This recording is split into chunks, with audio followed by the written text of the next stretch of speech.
I am Chris Kaler. And I'm Amber from Kitchen Cosplay, and tonight we're back again with you guys with Code Geass. For a sec, I thought you were about to say ReZero. That's another show, another story. Yes, Code Geass Season 2, Episode 3. Yeah. What happened last episode? Especially at the end.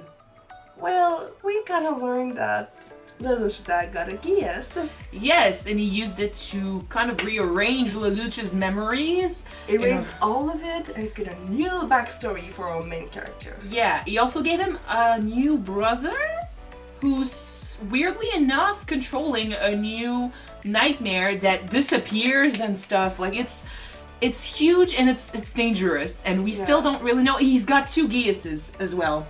That was how the episode ended last time. And he's currently facing the Chinese building where they're all hiding, and he's basically saying, "I'm gonna kill Lelouch." So, who is he? What the hell? What's gonna happen? Aside from that, we also know that Suzaku is basically saying, "I'm gonna be the one that kills Zero, and now he's a knight, one of the 12 knights of the place." So. It's pretty intense, and it's been a while since we've seen the show, but we have been rewatching it with our friends recently. So it's over. Yes, for the show. He is into it, and so don't worry about us. It's pretty fresh in our memories, and we are so ready to see what happens next. All right, so guys, let's jump into it. Episode 3. Let's go.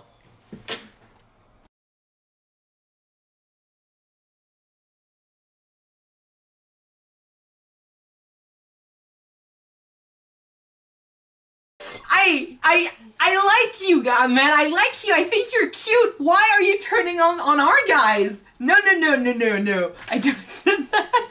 Someone as good looking and as skilled as it is, why? Of course, gonna be a turn against the Black Knight. It's always the cutest. Okay. I miss seeing Lelouch do crazy shit. Manipulating people. Doing the grand gesture, you mean? Yeah, he's just being a drama queen, but I love him. I love his plans. It's just that it feels like in season 2, it's sort of the same quest. It's just way more intense. Because now, I mean, you know, the whole concept of this episode is just trying to find information without being found out, you know, but he's like hiding in plain sight, and it's brilliant. But then they are all trying to find out if he regained his memories. So it's all about figuring out who's under the mask, if it's Lelouch, and if it's Lelouch, how to stop him, how can he, you know, keep his identity. I don't think he's gonna be able to keep it for that long. You think? Well, I mean, unless he finds a way to stop Rolo. I don't know. I don't know why, but I got this gut feeling in myself that maybe Rolo really do care about his brother Lelouch, from what I saw so far. Yes, but at the same time, like, it's almost like he's seeing two people. You know, he's seeing Lelouch and he's seeing Zero. If he has confirmation that Lelouch is Zero, he's a stone-faced killer, you know? I must kill Zero, but Lelouch is my brother, so I must protect him. I don't know where he came from. I don't know how he got the Geass. To me it feels like Geass, everything about identity when it comes to him is so important. It's like he has a reaction when you mention birthdays, when you mention, you know, memories. It's like, oh, he wanted the gift back, and he's like, you give it to me, so it's mine. Like, it's just proof that he existed and that he was part of their lives.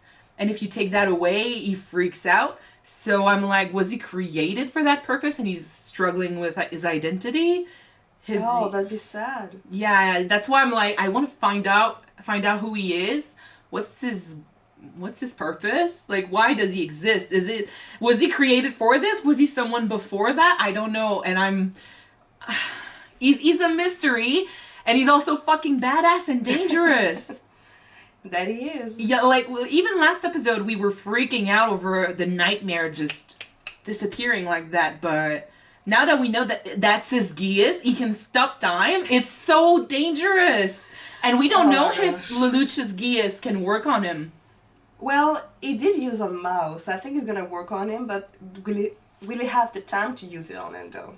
That's the thing. But that's I was wondering because I at think first the I remembered only person that you cannot use your Geass on is C2 and V2. But that's why at first I was surprised because I thought I remembered him having 2 Geasses. So I was like, oh, he's just like C2 and V2. But then you just said that he only has 1, so I'm like... Mao had 2 Geasses in both of his eyes. Yeah, I know, the Emperor but too got 2 he's still like just a character that showed up out of nowhere, and he looks like Nunnally, so I'm like, it's like he was created, so that's why I kind of put him in the same category as V2 and C2. I was like, oh, well, he's obviously an alien or something, so he must be part of their gang, but we don't know. We'll have to wait and see. I wanted to talk about Suzaku a little bit. It kind of hit me in the face. We've talked about this before, but to see him so set on helping the Britannians just destroy other countries. I know he wants to change the system from inside, but he's literally, while while he's waiting for his chance to do that, and we've talked about this, we know it's going to take generations for that to work. It's not going to work now. You can't change people's minds like this. Mm-hmm. While this is happening, he's still trying to help them overcome other countries, and I'm like, you're just helping them be bigger, stronger. You're giving them more power, and you are forcing other countries to go through what you've been through with your fellow Japanese. So I'm like, you're so lost, man. You need to figure out your goals in life, and you really need to stop being so selfish. I know, like, so sometimes in this show, it's Lelouch versus Suzaku. You know, I'm a fan of Lelouch, I'm a fan of Suzaku. Let's fight over, like, who's the best.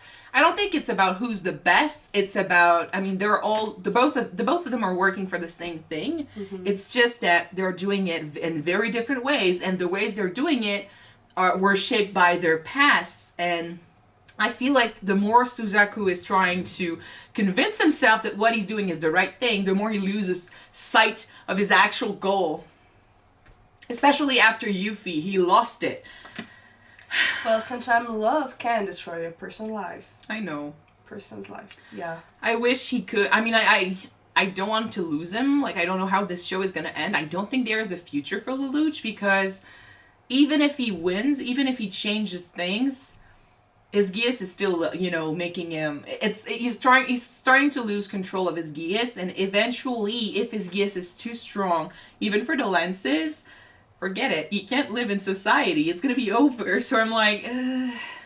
And especially if people learn that he is a Britannian prince, Zero can stay, like, the figure of the rebellion, but Zero is just that, the figure of the rebellion. What he wants to create, United States of Japan, he cannot, well, I mean, I guess he could be president, but he doesn't want to start a regime just like his dad is doing right now. Like, he doesn't want to be emperor, because yeah, because that would totally destroy what he's trying to do right now. Like, just give power to the weak and take it from the strong. If he ends up being, at the head of everyone at the end of it, it's just more of the same. So, but I'm like, Zero can still be a figure of rebellion and strength for the weak. Yeah. Lelouch cannot. Lelouch is too into well, he's part of the royal family. It doesn't matter if he's been rejected or if he's a pariah. He just gave up of his title, just like he in season 1. Yeah, but I think you see how Karen reacted when she figured out that Lelouch had lied about everything, like how hurt she was about the lies. I feel like the Japanese could find themselves cheated. Like, they would think they were cheated if he ever said, hey, I'm part of the Britannian royal family. I've been the one giving you power all this time. I don't know. Or maybe they're gonna just find it fitting. Oh yeah, that maybe. Someone from the main family find it just a huge scam and try to destroy everything. I'll wish for that. Like, I'll wish for everything to be okay, but I'm not gonna... Something came up during the episode. Where the fudge is Nina? We saw her in the first episode. I think she was working on a nightmare. No, it was at the end of last episode when she saw that Zeta was still alive. We saw that she had a new haircut that makes her look way more crazier than she was before, and she was like, "Fight! He's alive!" Yeah! So she's working on nightmares. Like, after what she did in the first season, she kind of brought back to life the thing with the bomb, the nightmare with the bomb. She has potential, so maybe she now she works for the government in a secret operation. Maybe she was too dangerous and a She didn't- liability to be just let loose. I don't think she's locked up anywhere. I think she's helping them. But yeah, maybe she's helping them, but that's also their way of just keeping an eye on her because she's kind of unstable. As long as she doesn't masturbate on tables, I'm okay with that. Well, not that's what she did in season 1. I know. So, okay. So we're gonna move on because I really want to know if Rolo shot Lelouch, and if not, what happened. So yeah, thank you guys so much for watching this episode with us. If you want to see the next one right away, it's already on Patreon. The link is in the description. Yeah, so don't forget to subscribe if you want to watch it now, and if not, wait for the next one to be up on YouTube, guys. Yes, last week. Next week. Yeah. Next week. Thank you. Bye guys.